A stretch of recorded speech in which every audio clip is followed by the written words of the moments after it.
flagged by the forensic team. My attorney issued a formal demand letter to Fiona through her lawyer. The letter demanded repayment of nearly $90,000 in estate funds, itemized down to the last dollar.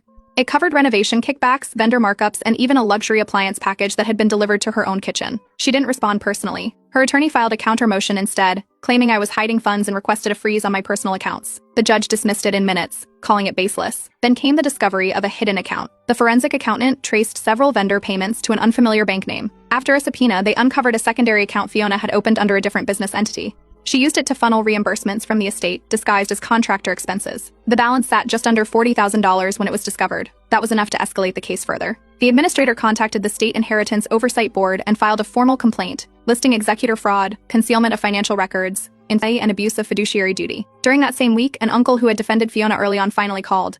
He had believed her when she claimed there was a notarized letter from Nana giving her full control. He admitted now she'd made it up. There was never any such letter. No one had seen it, and no copy existed. While gathering more records for the audit, I went through an old fireproof safe my dad kept in our garage. Inside were a few of Nana's original deeds, including 3 properties where she had listed me as a partial owner before she passed. Co-signed, notarized, filed properly. Those deeds were immediately submitted to the administrator. Because the ownership transfer happened before her death, those properties were reclassified as outside the estate. Fiona had no claim over them anymore. I now had full control. After that, Fiona's lawyer went silent. No new filings, no rebuttals, no interviews. Every message went through official channels. She stopped showing up in person. She didn't send any more emails to tenants or vendors. It was clear she had shifted from offensive to defensive. The administrator used that window to clear out the remaining mess.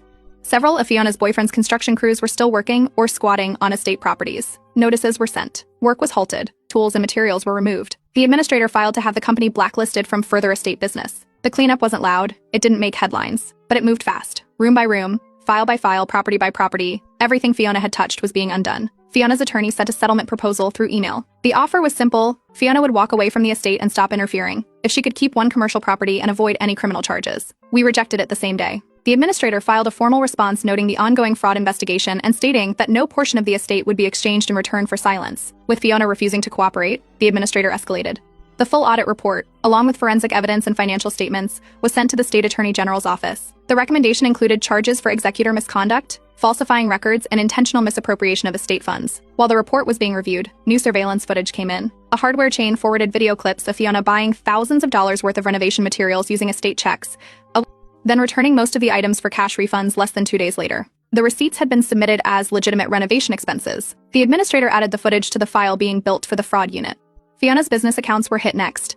Her new bank flagged multiple transactions tied to shell companies listed as consultants or material suppliers. Regulators froze the accounts while they reviewed the vendors. One shell company had no employees, no office, and listed a P.O. box as the primary.